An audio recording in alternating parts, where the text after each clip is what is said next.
So this is the letter Resh. The word Resh is the same as the name of the letter, which means head.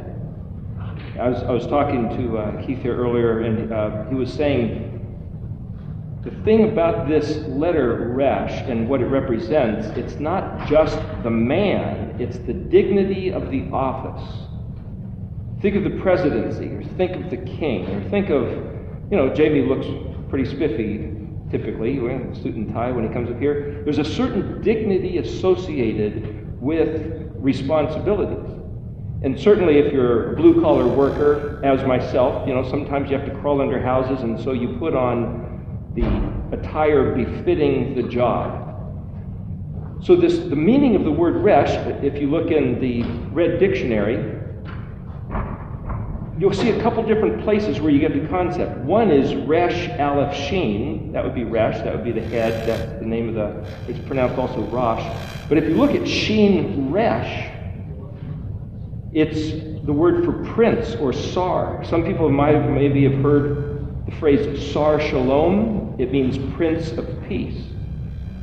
But Shin Resh also means a poet or a bracelet chain or I believe it says like a navel chain. Maybe that's something that like belly dancers would wear, or maybe it's umbilical cord.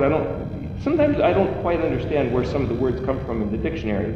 But this notion is, as a chain, as a bracelet, as a poet, as a prince, a captain, a chief, a patron, an angel, an overseer, what do all these have in common?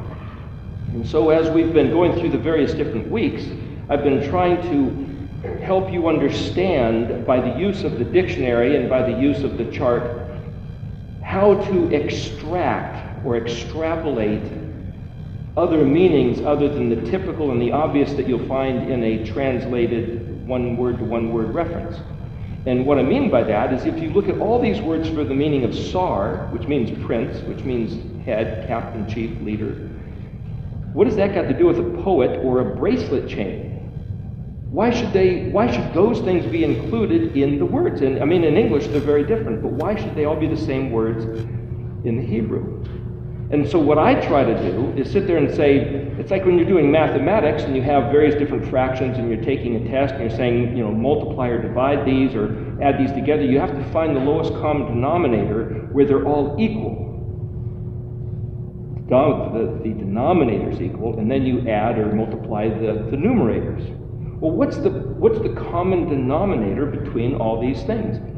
Just look at a few. The bracelet chain, a governmental prince or a captain, and say a poet or a singer. Remember, the word shir shirim is shin yod resh. It's shir is almost, you can hear the word siren.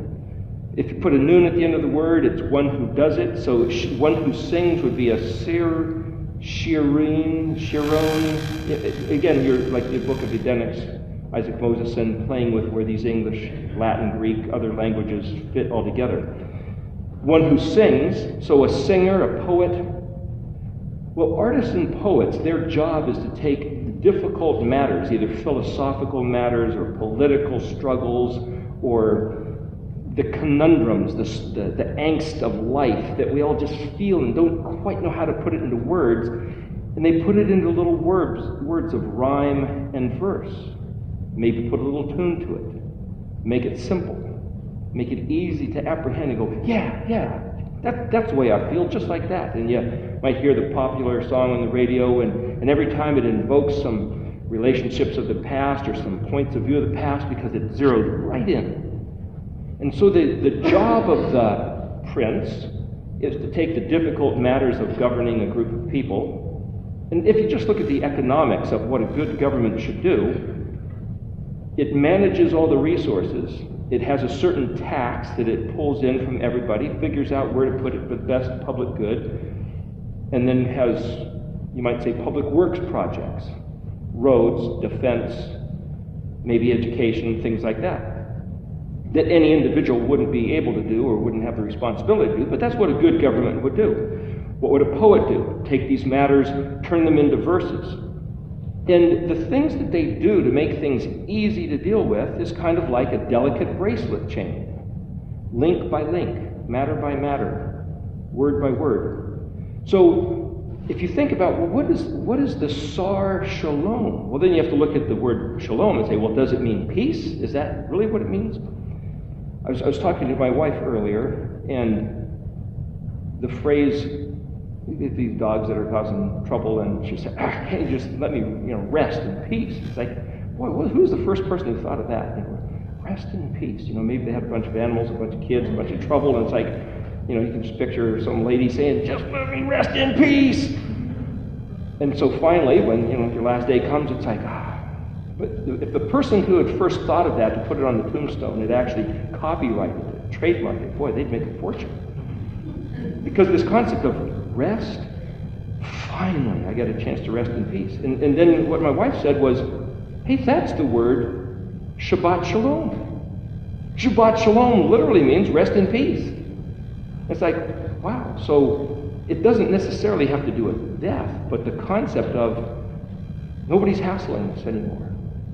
There's just no squawking dogs or animals or needs or necessities or husbands or wives or government people or creditors and nobody on the phone. It's just that breath, that space of resting in peace is actually what the Shabbat's supposed to be all about. And the benefits to Israel is that we were granted that privilege, or is it a right, or is it an obligation, a responsibility? The interesting thing about what Yahweh did, he took the necessary things that he knew we really needed, but he knew that we'd all be maybe too industrious, too energetic, too responsible, too committed to the task, so we wouldn't take a day off. So he said, tell you what, I'm going to make it a commandment. You must take a day off. It's like, oh! It's like, but you need a day off. But I can't take, you must take a day off. So the interesting thing, by making a commandment what we needed, if we obey the commandment, we get all the benefits of what we really needed, but on top of that, he said he'd reward us. It's like, this is like a win-win-win sort of situation. And yet we still complain about it and find all sorts of reasons and loopholes to kind of sneak around and not do it. And well, maybe it didn't include this. And it's like, but then Yeshua comes along, the Prince of Shalom. And see, the word shalom isn't just peace, but it's full, complete, healthy, at rest because it's done. It's accomplished. If you build a house and you put the coat of paint on it and you did the yard, and somebody says, and you say, well, I'm done. And somebody says, oh, there's another thing to do. It's like, no, they're all done. Well, you should do the yard. I just did the yard. Well, you should paint the house again. I just did paint the house. 2 coats. If you're done, you're done. If you're done, you're done. If it's complete, it's complete. There isn't any, oh, yeah, just one more thing. Well, the word shalom is that concept. And so what he's tried to tell Israel, when you get to the end of the week, the 7th day, no matter where you're at, call it done. As much as that you were going to suddenly drop dead, be put in the ground to rest in peace, consider it done. For the week, it's just done. You go, yeah, but I got it. No, call it done. And it's like, it's our responsibility. It's our sense of being good people that makes us want to not call it done. But he said, I'm making it a commandment. You call it done, I'll pick up the slack of whatever maybe isn't done. I don't know why it's making noise. I've got this thing pretty out in the open this time. Anyway, what I'm saying about the Shabbat Shalom concept is, I heard a saying. Now, we talked last week about the difference between a Christian expectation versus a Jewish expectation. And I wasn't raised Jewish, so I can't really say I know what those guys are talking about, but I've heard stories. I was raised Christian, but yet there's a couple thousand different Protestant denominations, plus there's the Vatican Catholic thing, plus there's various orthodoxies which are in antagonism to the Catholic frame of mind. And so when you say the Christians, Who are you talking about? Over 2,000 years? Billions of people, all with different frames of mind? Christians fighting Christians over the centuries because they didn't quite believe the same doctrines? You can't really say the Christians and think you're referring to any one particular group.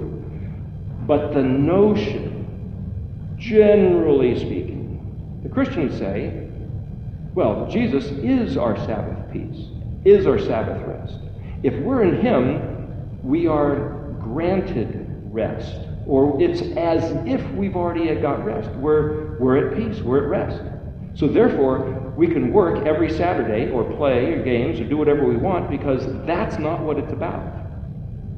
But I've heard that the Jewish sages, generally maybe that's folklore, but they have said, what will bring the Messiah back? Now their notion of what brings the Messiah, Mashiach, to arrive, the word to arrive is Bet Aleph, or Bet Vav Aleph. Mani Judah has a paper, an article, a magazine sent out called Yavo.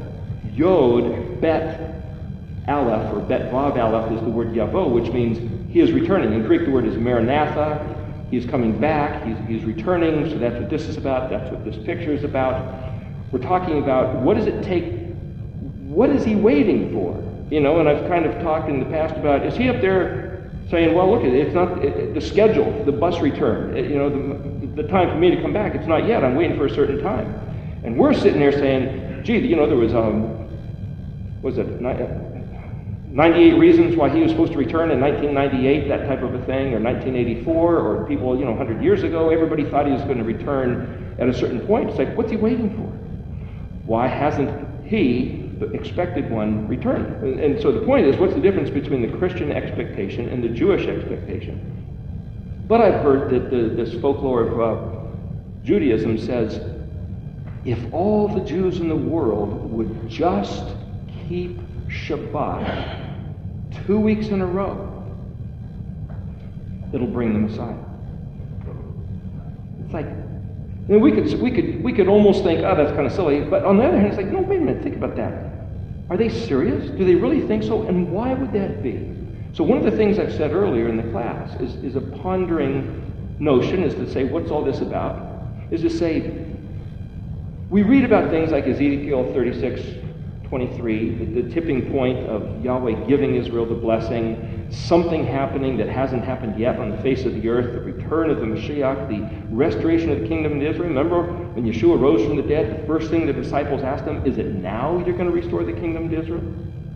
We thought you were going to do it before, but they killed you. But hey, you're back, and they can't kill you now because look, you're superhuman. Now will you do it? He goes, see you later, boys. And you go, what? But then the Malachim, the angels, showed up and said, why are you guys standing there looking up into the sky? This same one, Yeshua, the redemption of Israel, Yahweh's salvation, Yahshua, is going to come back the same way you saw Him leave, which is to say, appearing in the sky and coming back and landing on top of the mountain. But until that day, be about the business that He told you to be about. And it's like, so then, what's the Jewish expectation? Well, they expect Israel to gain the kingdom, gain preeminence, be considered to be pretty tough people, pretty respectable people, dignified. Well, there's verses, I hope we can get to them, which are in Zechariah that I was going to address today, as well as Deuteronomy, which talks about the very matter that Yahweh said, I have taken Israel, Yehuda, the northern and southern kingdom, and I have made people hate them, scorn them, ridicule them, despise them, as I scattered them across the face of the earth. That anyone thought that you had one of those guys in your midst, it's like something stinks. Oh, it's you. You're one of those Israelites. You're one of those Jews. Or you're one of those Christians. Or you're one of those. See, the Christians have alienated themselves from Judaism. Back in the days of Constantine, the first believers in Yeshua were all Jews. It took 300 years before Constantine made it the state religion. But by doing so, and you can look at the historical records, by doing so, He sent his boys out to scavenge the world for all the various religions having to do with avatars, having to do with resurrection, having to do with these Messiah Christ figures. Christos is a Greek word. And he apparently conglomerated them and presented Christianity and says, hey, I'm one of these guys. And he changed the day, the respected day, the Kadosh day of Yahweh's mouth from being Shabbat, the seventh day, and made it to regard his words, the venerable day of the sun god Mithra. And by doing so, they changed the day to Sunday. And that's why the Christians regard Sunday, though the cover story was, well, Jesus rose from the dead on Sunday morning. It's like, well, no, he didn't. He would have risen from the dead probably Saturday after sundown. But the point is, what's Christianity and what are they looking forward to, and how do you know what you can trust if it's blended with all these different things? And as I mentioned once before, I had always, remember there was a movie made, it was called The Greatest Story Ever Told. My dad really appreciated that story. It's still messing up, okay. So the thing about The Greatest Story Ever Told, are we on? We hot? Yeah. You're on the white. Hello? On the white. Hello? You're on. The thing about The Greatest Story Ever Told was that I thought that Christianity was a very unique, the only one like it in the entire world. And so it's like, wow, this is a great story. Created the universe, becomes man, becomes flesh, born of a virgin, dies, is crucified, resurrects from the dead, ascends into heaven, has 12 disciples, sends them out. And it's like, this is an incredible story. It's got to be the most incredible story on the face of the earth. Well, some other people, I believe the Christians, did some studies, and they found that there was up to 20, I haven't seen this study myself, so I can't tell you, but 20 different stories of various cultures around the world with the identical story. And some of them from before the time of Jesus in 2,000 years ago. This is like a kick in the head to me. What do I do with this information? Suddenly we don't have the greatest story ever told. Suddenly I have to confront possible facts. Are they facts? Now I have to investigate the facts.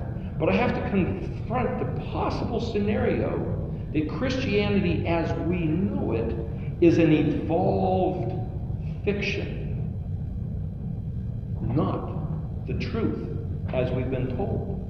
And you go, well, that can't be so. I heard the Catholics say on their own radio station, they said, we know that we're right because we won. What do you mean you won? We conquered the earth. We have stomped the earth and pillaged the pagan heathen nations. And the proof is that we're right is that we've been successful all these years. Just look. Go to the Vatican. You'll see gold that has been stolen from every country on the face of the earth.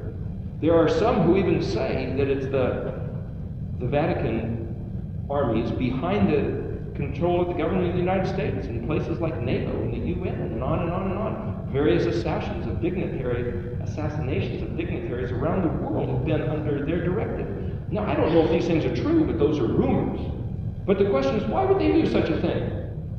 Well, as I've thought before, the motto on the dollar bill of the United States says, in God we trust. And it's like, well, which God? And what do you mean trust? In the scriptures it says there's two deities. One is called God and the other one's called money. Neither one of them is Yud He Vav He. But who is it that we trust in? Is America a Christian nation? It's on the UN records as being a pagan nation. What does that mean? So all of a sudden I had to, a few years ago, reassess everything I thought I believed. Who do I believe in? Why do I believe it? Where's the truth? Where's the evidence? Oh, just have faith. Well, the word Aleph Mem Nun, where we get the word amen, is actually can be rendered as faithfulness. So if Abraham was himself faithful, that's the model of our faith, not just that he believed in something. You can concoct any story and believe it and have faith. That doesn't make it true. That doesn't mean you'll merit any sort of regard from Yahweh himself. He said, I'll paraphrase, he said basically, woe to anyone who makes, creates, perpetuates falsehood. That one has no place in my kingdom. Yeshua said that. Around the neck of the shirt that I was wearing for the 3-4 weeks inside the Mishkan, the covered place, the Kadosh place, on the lapels were the words Emet and Chesed, truth and kindness. And they have the little wings, like J.B. pointed out, it looks like kind of Air Force, because it's LL, he's the most high. So the Air Force wings are blue, purple, and red and white, centered around the two words Emet and Chesed. I believe it's in the Psalms. He says, you should have Emet and Chesed around your neck. In your lapels. It's like, oh, maybe it's figurative. It's like, why not do the figurative than to real? Why not do that? So it's just a thought, you know. As we design our attire, as we design our belief systems, as we construct the paradigms of our consciousness, what do we use to establish truth, confirmation? What's the measure to verify what is what? We talked about the first name that Yahweh was told Moshe, when Moshe said, who shall I say sent me? And he says, Ehyeh, Asher, Ehyeh. The word Asher is a straight line. It means to authenticate, to verify, to confirm. So Yahweh is all about the word Anochi, which is translated I am. Of course, Ehyeh, Asher, Ehyeh is translated I am that I am, or I will be about thee. But the word Anochi is also the first word of the Ten Commandments, and it means I am. But it also word Anok means plumb line. Anochi would be regarded as my plumb line. So here we have this, that Yahweh has, actually the other word for I is Ani. So on this picture of the class here with the Nun Samic and all the different alphabet letters, it says Ani Yahweh. If you look at Aleph, Aleph means I will, Nun is to impart the activity, and Yod means this is my stuff, this is what I'm doing. And you could say all through the Old Testament, whenever it says Nam Yahweh, it's translated the word of the Lord. But Nun, again, is to impart like a lightning bolt, and Aleph Mem is the word for mother, or metropolis, or a womb, or a people, a nation. And it's kind of like he's saying, I'm going to make this happen. I'm going to bring this about. I'm going to be the one who's responsible for mothering this event that I just now said, or I'm about to say. And it's kind of like, it's the picture on this chart here. It says Nam Yahweh. It's like a rubber stamp. I made it look like a rubber stamp. I'm actually going to get a rubber stamp made at the print shop that says Nam Yahweh. If we just say, we're reading through, it goes, the word of the Lord. It just kind of rolls off your tongue, the word of the Lord. It's like, okay, whatever. It's like, this is really serious business. When he stamps, as it were, his signature, Nam Yahweh, you can say, Nun Aleph Mem. What does that mean? Well, you look up in the Red Dictionary, you look at the individual letters of the word, and he says, there's another place where he said to Moses, numerous times he says this, you have to learn to recognize his fingerprints, to see his tendencies of his character. He says, you guys are I'm going to bring you out of Egypt, and you're going to come back here and worship me on this mountain. And Moshe said, what's the proof? What's the sign? How will I know you're really going to do that? And he said, you're going to come back here and worship me on this mountain. That's the evidence, that's the sign that what I said is going to happen. Because what I said is going to happen, and when you see it, you'll remember that's what I said. And 80 times in the book of Ezekiel, he says this phrase, then they will know that I am Yahweh. And what it means is, he said, destruction is coming. That's my word, Nam Yahweh. And when it comes, you're going to remember that I said this. And then you'll know, oh, Yahweh said that. Well, who's Yahweh that we should have regard of him? That's what Pharaoh said. Oh, I'll show you who I am. So when people say, why should we regard Yahweh? Why should we care about this Old Testament deity of a people long, long ago in a land far, far away? Because Nam Yahweh. Because Ani Yahweh, Anoki Yahweh, Ehyeh, Asher, Ehyeh, said, And so this study is to say, what did he say? What did he say?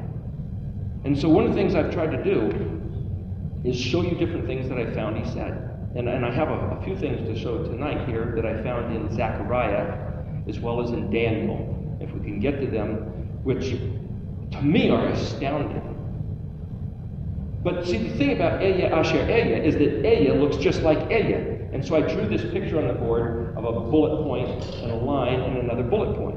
And the idea of that was to say, this bullet point looks like that bullet point, and there's a straight line connecting it. What he said looks like what he's going to do. There's no distinction. When he said, let there be light, he said, Yehi or, Va, that's the connector, Yehi or. But see, in English, it's translated, let there be light, and there was light. But do you hear the difference? Let there be, and there was. Two completely different sentences. Now you have to play with the thoughts. Well, one is kind of a command, and the other one is like a reporter's notation of what just happened. But what he says, Yehi or, Va, Yehi or. This bullet point looks just like this bullet point. You see that? And there's a straight line connection, which is the Vav, which is the connector. What I'm trying to show you is this question of identity of Yeshua must look just like Yud He Vav He. Now, as we discussed earlier in the class, that these four colors, blue, purple, red, and white, I believe could be taken as standing for the letters Yud He Vav He. His name in colors. Yud, the blue, hand of the Creator. He's the creators of the heavens and the earth.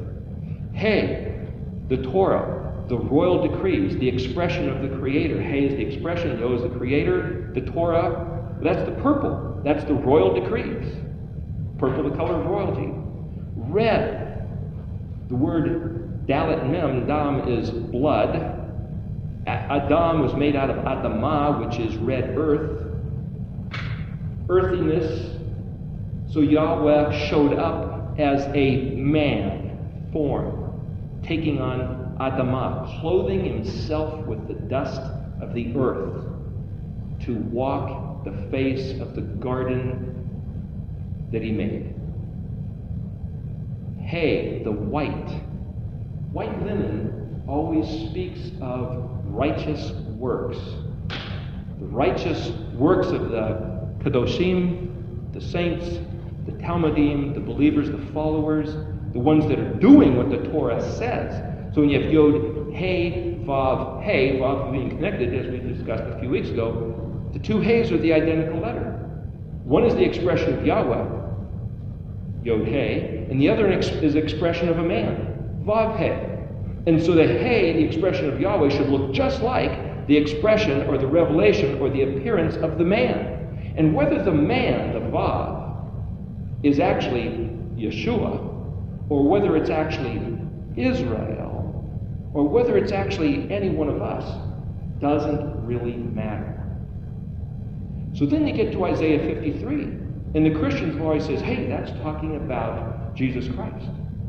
The problem, and I've expressed this before, I'm trying to clarify because, going back to the Resh is, I believe, a picture of Yeshua coming back and revealing his true identity, character, and nature in the sky, which this is a picture of in the book of Revelation, and I'll get to wrap that up in a few minutes, but I'm trying to show you about the character, nature, and identity of who Yeshua really is as the Resh man, the quintessential human. Adam Kadmon is the way one has talked about it, which is the ancient man, the man before the man, the prototype man. Who is this Yeshua? If he must look just like Yahweh, then for the disciples to say, well, show us the Father and it'll be sufficient for us. He says, don't you get it yet? How many words did he say? The Apostle John, the writer of the Gospel of John, said, there's so many things that this Yeshua said and did that if we were to write books about them all, perhaps the whole world wouldn't be big enough to contain them. So we've only gathered a few. Monty Judah did a wonderful talk, recording on the Gospel of John, and he says, all through there are these Hebraic idioms that we don't see in English, but he brings them out. But what he says is, John starts off saying, I've written these things to prove, to give case for, regarding this one Yeshua as the Mashiach. The problem is, by the time Constantine got a hold of the ideas and the doctrines, he spun them, twisted them, incorporated heathen, pagan practices and ideologies, and he set about to obliterate anything Hebraic or Jewish, Judaistic about it. And I've heard that modern day rabbinical Judaism does not necessarily look like the biblical model of the Old Testament. And Yeshua was contending with various rabbis, Pharisees, Sadducees, and then there's a whole other group called the Essenes, which we don't know how they fit in, but there's some that think perhaps John the Baptist was one, perhaps Yeshua spent some time at Qumran with the Essenes. That's a whole other matter, it's all speculative. The point is, he was contending with these guys, and they said, why do you pervert, why do you ignore the teachings of the elders? And he says, why do you pervert and ignore the teachings of Yahweh by the teachings of the elders? By instructing your people to do things that were never part of the instructions. You see, so I'm not suggesting that we all become rabbinical Jews. I'm not suggesting that we all become Christians. I'm suggesting we figure out what Yahweh said. And the only way we can do that is to read his words. But here's the thing. Who is the true Mashiach? I thought it would be interesting. Years ago, back when I was a kid, there was a TV show called To Tell the Truth. They typically had 3 people sitting there, and they had a panel of some movie stars, and they would ask them questions, and then these various movie stars would answer, the various other people, and one of them was truly the professional that they were asking questions of. It might have been something about atomic energy, for all you knew. But the other 2 would give answers as if they knew what they were talking about, but they were lying. And then it was the panel's obligation to try to guess which one of these guys actually was telling the truth. And some of these guys would fabricate such great stories, they got votes, and so they got awards or prizes for how well they swindled and bamboozled the host of, or the board of the stars that were guessing. And I thought it'd be really interesting to have, do a mock show like this, to have 3 people all claiming to be the Mashiach. One could be, maybe the Islamic version, one could be the Christian version, one could be the Jewish version, and just start firing questions at these guys. How would you know who the true one was? Maybe you could have a 4th one who simply said and validated the words that were in the Torah. Now, who would you pick? It's got to be the 4th guy.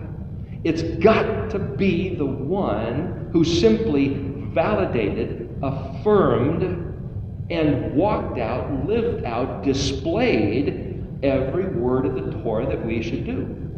That was who he was. These other guys, though they claimed the name, aren't the guy. So Yeshua was considered to be sinless. By what measure?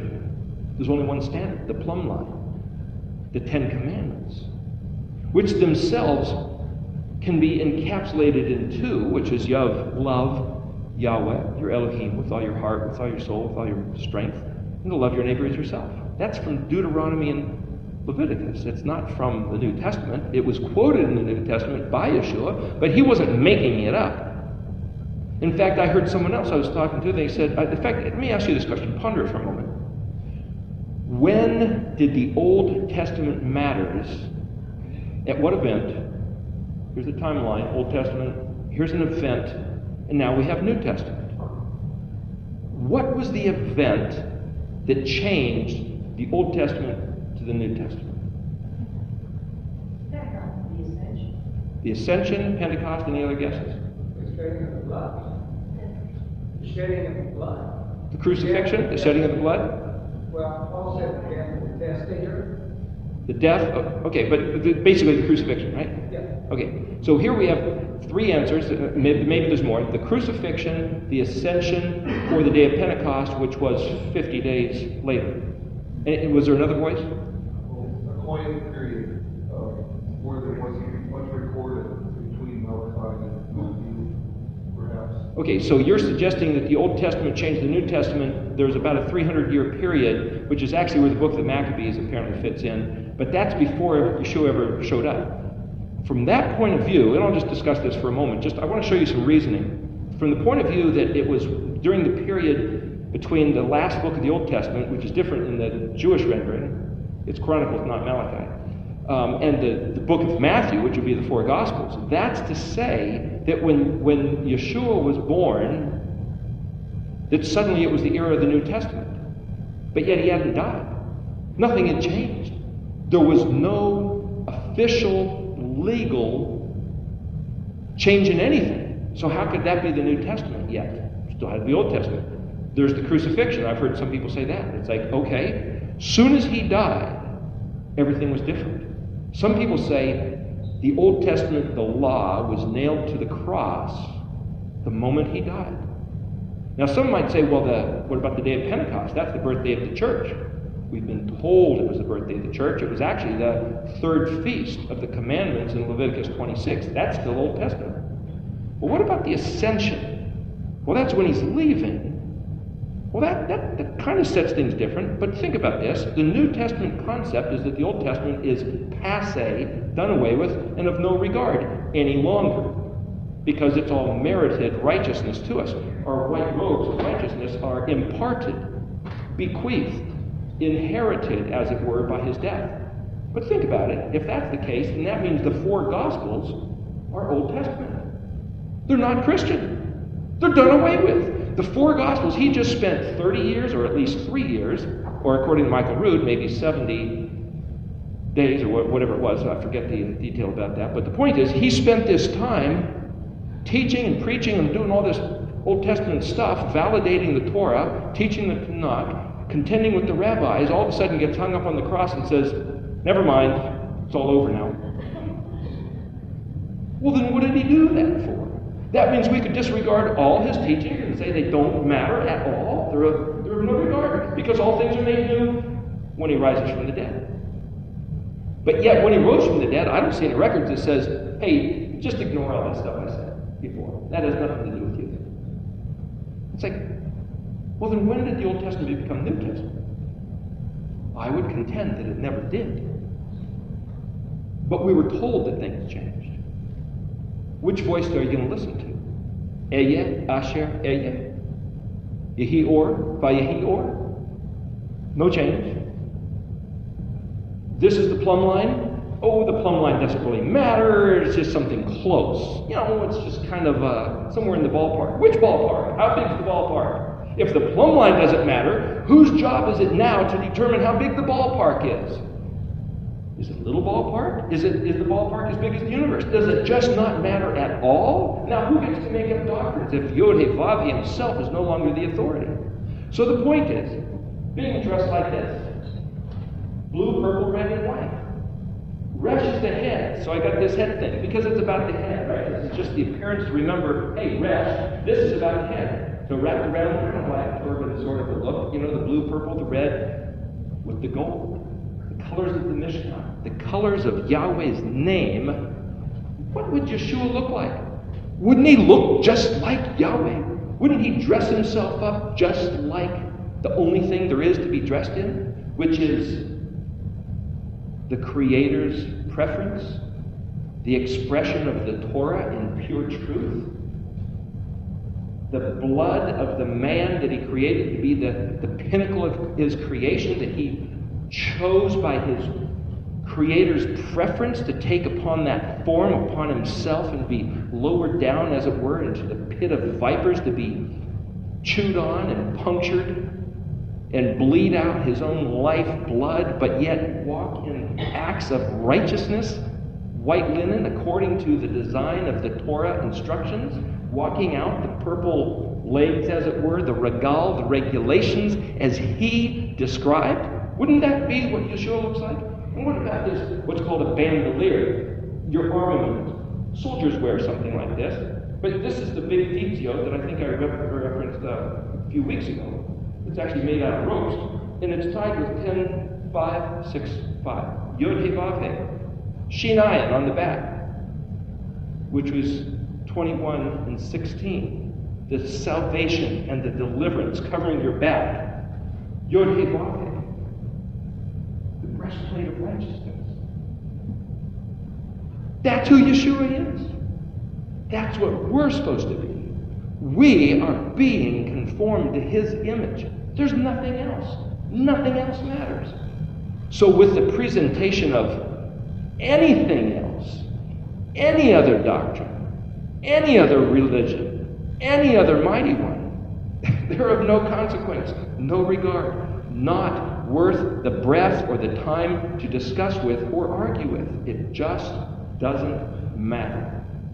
Which is why I've said, this class is about looking at the Torah, the Brit, the covenant that Yod-Heh-Vav-Heh made with his people Israel. And he said, this will endure forever. I will not make it cease. And even Yeshua said, till heaven and earth pass away. Not one stroke of the pen, not one jot or tittle. Regardless of what those means, those are maybe other things, but nothing that was ever written. Heaven and earth will exist until every single dot is accomplished. Heaven and earth are still here. That means the stuff written in the Torah has not yet been accomplished. Well, then you go back, though, and say, well, let's look at the Resh. What's the Resh? So we'll describe a few of the attributes of the letter, shape. The Paleo-Resh. Well, this isn't right. I had a few people say that they really couldn't see on the camera because of the glare of the colors. I wish we would have had a big, thick marker just for the record where it is. Again, we'll try to get better stuff. But anyway, here's the Resh. Now, just as a little... think of this as a game. So let's suppose you hadn't taken this class and you don't know what these letters are. Somebody draws a shape like this. Do you have any sense of what that looks like, what that might mean? It's kind of almost an embryo shape. Kind of a, with a little hand. As a matter of fact, it's drawn on the picture over here. I believe, kind of, the eyeball, it's kind of almost like a tadpole. It's kind of the floor plan of the tent, but you can get some feelings of that, right? And it's kind of a picture of the beginning of a body, of an embodiment, right? And again, I know I'm feeding the ideas in your mind. I'll hopefully give you a little period of time for you to think for a moment, but to keep the class rolling, I got to do this. I did this at a Torah study one time. We were just sitting around talking, and I didn't know anything about these ancient letters, so I said, hey, I'm not going to tell you what the letters mean. You just look at the shapes of the letters and just throw out different ideas of what you think they are. And people came up with some interesting things. But here's this letter Bet. The next letter was this. And one guy said, it looks like a man standing at attention, like some noble person, or maybe it looks like a flag, or where would you have a flag? You have a flag where somebody rules, right? This is the flag. You might have a flag of a gas station, or a flag of a football team, or a school, or a flag of a country, but it shows a kind of authority and preeminence, a stature, a dignity of the office. Happens to be exactly what Resh means. And then there was this other letter. And it kind of thought, well, somebody thought it kind of looked like a star. Maybe the authority figure, the Resh, would have like a sheriff's star on his chest or something, Here's the alpha dog, as it were. Somebody else said it almost looks like legs running. And you have his body with his arms, Interestingly enough, it's the letter Aleph, and it means both. Remember, it's the plan that's set in motion, like the one running, and it's also like the authority of the star on the chest of the man. And if Bet's kind of like a house or a body, then you could look at Bet Resh Aleph and say, well, here's the house, and a man standing out in front of the house and says, this is my place. Bet Resh Aleph. Then you got this letter Shin. Well, Shin actually we're going to get to next week. It's kind of like teeth, sharp teeth. And a mouth. It rips, it tears, it cuts, it chews, it consumes. Shin's also fire, and fire does the same thing. But you can kind of see that in the shape of the letters. And then there's this yod.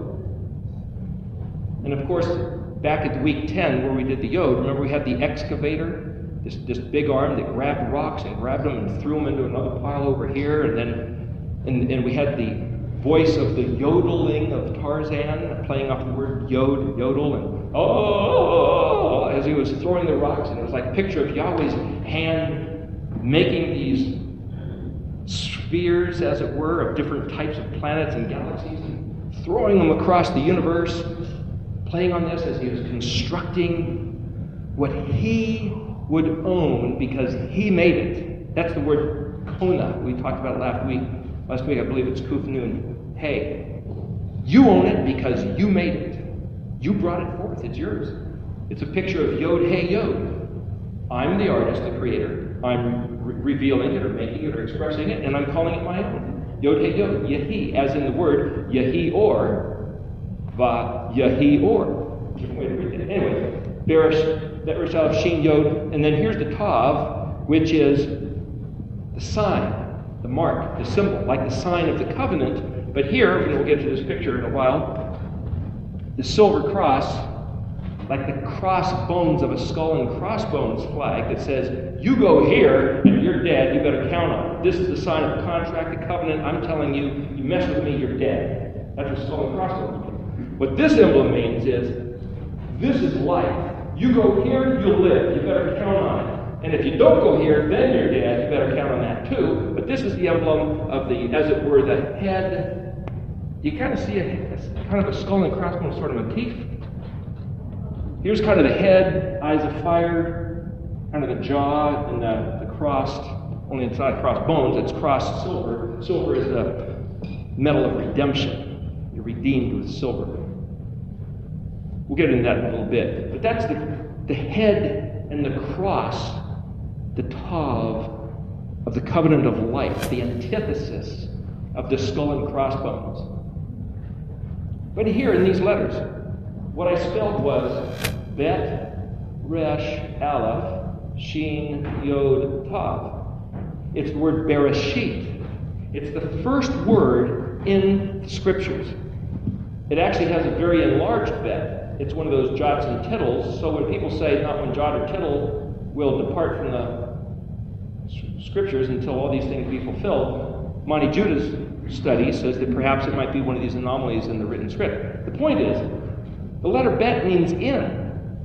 If this letter resh is a picture of the exalted man, there's only one exalted man, and that's Mashiach. If Israel does what Israel is told, and as we'll read in Zechariah and in Exodus and in Deuteronomy and all through the Tanakh, if Israel does what Israel is told, Israel's to be the exalted man, the exalted kingdom, the exalted one that Yahweh's favor, that his eye is upon. So whoever this Resh is, it's the one doing what Yahweh said. If Yeshua was to be considered good, thus sinless, by the reckoning of the plumb line of the Torah, he had to be sinless, without fault, without blame, without deviation. Therefore, he had to look like the Torah itself, the Word made flesh. He couldn't have done anything different, and if he said, follow me, then we should be doing what he did. And he said, I only do what I see my Father doing. I only say what I heard him say. What should we be doing? The Yod He Vav He stuff, the blue, purple, red, white stuff. We should be dressed in blue, purple, red, white. Metaphorically, I'm doing this on purpose for the sake of exalting the Resh. Not that you should, but when you have Zitziot, he says have one blue thread. So I made some with blue, purple, red, and white, like this, because it stands for Yod He Vav He. He didn't say you couldn't have other colors. He said have at least a blue thread, because then you'll remember that I made this place, and I make up the rules because I made this place. That's why blue, the color of the Yod, speaks of the Creator, and the throne room floor was sapphire, which is generally regarded as the blue color. I'm just trying to give you these associations kind of over and over. The point is, how would you read this the Eriktology way, looking at the Paleo-Hebrew letters, if you don't know how to read Hebrew? Bet, in, the big house, Resh, the man of the house, the flag of the house, The one who, the flagship in a navy is the ship that the admiral rides in. You might have a fleet of 100 ships or 10 ships, but the one the admiral's riding in, that's the flagship. This is kind of like a picture of the flagship house of the universe. Israel is the flagship house of the peoples of the earth. The earth is the flagship planet of the various rocks that he threw into the universe, according to the scriptures that he's given us. Whether or not there's other creatures or beings or aliens on other planets, he's Yahweh, the Elohim of hosts, Zavot. He could have made any number of other creatures. Heavens above, earth beneath, water beneath the earth. Whether it's talking about birds and fish, or whether it's talking about what we call demons or angels or space aliens or whatever they might be, he's Yahweh, the creator of them all. At his word, they do his bidding. But he gave us a choice. We can choose to do his bidding, and apparently Yeshua was the one who accurately chose and accurately did his bidding, and bids us to do likewise. But if we invent a religion in his name, which says, you don't have to do his bidding, don't you see a disconnect there? And if you can say, oh, he imparts the fact that we've done his bidding, though we don't have to, because that's his gift. Is it? Sure, it says right there in the Bible. Really? By which translation? Why, the one I've got, of course. Look, it says right here in plain English.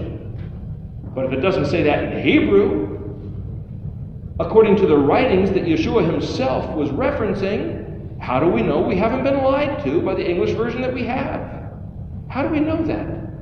Oh, well, this guy Jesus, he did away with all that because he knew it was too hard. Really? Moshe said, it's not too hard for you. It's right in your mouth. Just do it. Right in your mouth. Here's how easy it is. Eat unleavened bread for a week in the first month, the month of springtime. And as you eat unleavened bread, your children will say, why are we eating unleavened bread? And you'll tell them the story of the Exodus. The story of the Exodus is part of the Torah. So as you're telling them the Torah, eating unleavened bread, the words are in your mouth. And you're doing what he said as the words are in your mouth, explaining to your children. The instructions are to do what he said and to teach your children. And what he said was, don't work on certain days. You can worship any day you want. You can worship on Sunday. You can even worship and go to church on Christmas and Easter. It really doesn't matter. What he said was, don't work on his set-apart days. Bet Resh Aleph Shin Yod Tav. In the Exalted One, Mashiach, Aleph, first, as the first order of business, before anything else was set in motion or set running. Before anything was set to run, into Mashiach, into the Resh, first. Shin, El Shaddai. The monogram of El Shaddai is the Shin, the consuming fire, the provider and sustainer of all benefits, and the one who says, enough. The word dalet yod, die, where we get the English word die, which means that's enough, or it's a matter of sufficiency, or it's one that says, I started this thing, and I can end this thing. Hence, you go back to this picture, and the yellow letter is the Aleph, which is the beginning. The silver letter is the Tav, which is the end. Yeshua said, I'm the beginning and the end. I'm the Aleph and the Tav. Shin is the one who can consume what he made and says, it's over. That's it. It's done. And he's the only one who has the authority. Aleph Shin is the word ash, which is fire. Resh Aleph Shin is the word head. So in the head of fire, Yod is created or established or built, Tav, the covenant. Well, then who is this Resh? Let's go back and read it again. Bet, embodied, encased, fabricated into substance of materiality of the Resh, the exalted man, is the head, the source out of which everything else will come. The responsible party, the Sar, who will make sure it happens. Like the headwaters of a river is the Rosh, the head of a river, where all the waters flow from. The source, the one who is responsible for maintaining and seeing to it that the things that he wanted to get done does get done. So he makes them as easy as a little bracelet chain. Instead of so hard that it's impossible for anybody to do what he said, he makes them easy enough for everyone to do exactly what he said. And it's his responsibility to see to it. So when Yeshua comes and says, here, let me walk it out and I'll show you exactly what it's all supposed to be. He didn't walk it out and say, you guys can't do this. He said, no, you guys must do this. But in the Resh first, as the first order of business, El Shaddai, the Almighty, is the other way it's translated. Yod has built and established and incorporated Tav, the covenant. What covenant? The 22 letters of the Hebrew Aleph Bet, signified by the Tav. Aleph, I will, Tav, it's accomplished. Everything in between, like book covers, is described by the 22 letters of the Aleph Bet. That's why we're studying this. So what this says is, one way to read this, is that everything he determined to express about himself, to reveal to humanity, to the universe that he made, is incorporated in Aleph through Tav. And all that stuff, first, before anything was set in motion, he packed into the Resh. The Resh is the embodiment of the Aleph through Tav, as El Shaddai, the Almighty, fabricated it, made it, constructed it, and caused it to be his symbol, the Tav, his autograph, his identity, his character and nature. And it's right there in the word Bereshit. The question is, who is the Resh? One way to find out. What do these alphabetic letters mean? If this is what he plugged into, Bet in embodiment form, and called it the Resh, from which everything else would come, then with the meanings of these 22 letters are the identity of the Mashiach. If you know what these 22 letters mean, that's his identity. Yeshua said, I'm the door. The door to what? The door to understanding what these things mean? Daniel 12:4. Hide the words and seal the book. Ayin, Dalet, Ayin, Tav. Until the time, Kuf Zadi. We've only got a minute left here in this section. We talked about this before. It's a catch-22. Ayin Dalet. Ayin is understanding. Understand the door, hinged with Ayin Tav. Understand the Tav, the sign of the covenant. What is the Tav, the sign of the covenant? Well, we maintain that the 22 letters are the covenant. If you know these meanings of the 22 letters, it is the covenant. But what do the 22 letters mean? You can go to all different places and read all different things about what the letters mean. But Yeshua, if he says, I'm the door, understand the door, Yeshua himself is the plumb line, the mechanism of calibrating what these letters mean. If you understand who Yeshua is, truly the guy in the lineup of telling the truth, if you really know who Yeshua is, you can identify these 22 letters. And once you know the 22 letters, you can use them as the mechanisms of identifying who the true guy is, because they have to match. Anybody who says anything to the contrary of these 22 letters cannot be the true Mashiach, no matter how many beautiful songs they sing, no matter how many wonderful oratories their pastors present, no matter what glorious miracles their priests and prophets may display. Read Deuteronomy. If they lead you to Elohim Achrim, gods of others. But see, this word Achrim also means one who comes later, strange, next, in the future, different than your forefathers have known about.